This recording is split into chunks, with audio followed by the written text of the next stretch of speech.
खूनी चुड़ैल, लाल घाटी या कोई साजिश। एपिसोड 18।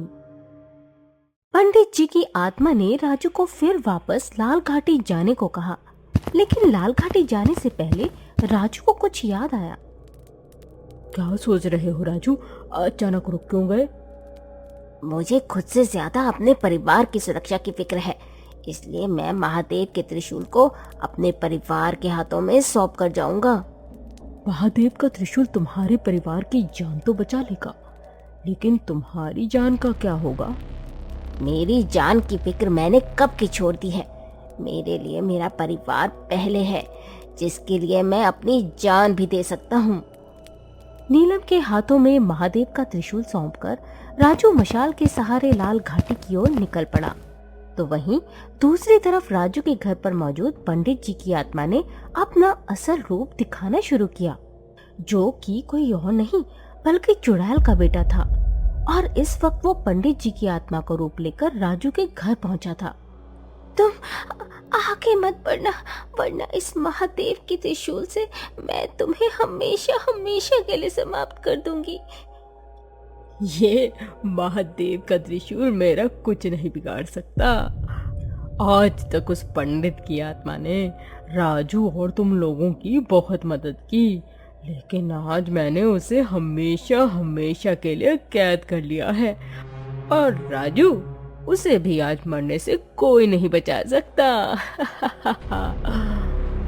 दूसरी ओर राजू हाथों में मशाल लेकर लाल घाटी पहुंचा, उन आत्माओं को आजाद करने जो चुड़ैल को खत्म करने में राजू की मदद कर सकती है। एक बड़ी सी घाटी, चारों तरफ अंधेरा और सहारा सिर्फ मशाल का। वहां कोई ऐसा सुराग नहीं मिला जिसकी मदद से राजू उन आत्माओं तक पहुंच सके। वो परेशान इधर उधर कुछ तलाश ही रहा था कि तभी उसकी नजर नीचे जमीन पर बने एक निशान पर गई।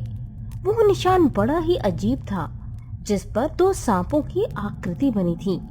उस निशान पर कदम रखते ही राजू को एक तेज झटका लगा और वो सैकड़ों फीट गहरे गड्ढे में जाकर गिर गया। उस गड्ढे में पहुंचकर राजू बेहोश था, पर जैसे ही उसे होश आया वैसे ही उसने अपने सामने काले कपड़े ओढ़े कुछ अजीब से लोगों को देखा, जिनके चेहरे भी काले कपड़ों से ढके हुए थे।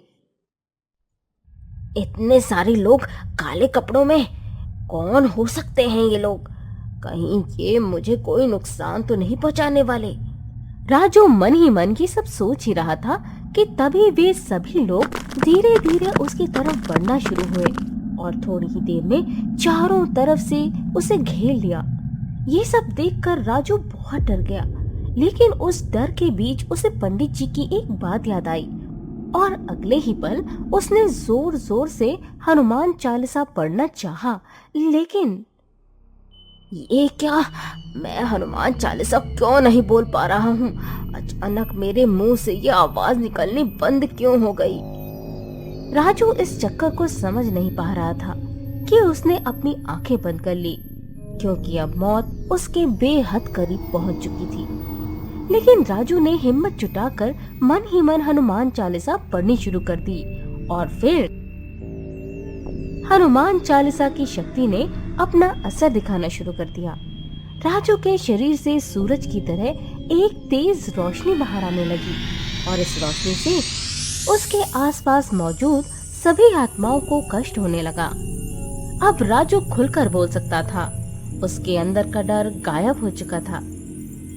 पंडित जी ने मुझे बताया था कि इन आत्माओं की मुक्ति जरूरी है। शायद यही लाल घाटी की आत्माएं हैं।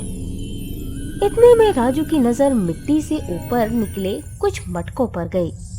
शायद यही वे मटके हैं जिनके जरिए मैं लाल घाटी की आत्माओं को मुक्त करा सकता हूँ। अगले ही पल राजू फटाफट उन मटके को निकालने की कोशिश करने लगा।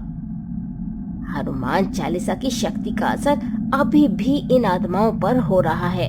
इससे पहले मुझे इस काम को अंजाम देना होगा। आप लोगों को ये वीडियो अच्छा लगा तो प्लीज वीडियो को एक लाइक, अपने दोस्तों को शेयर और चैनल को सब्सक्राइब जरूर करें।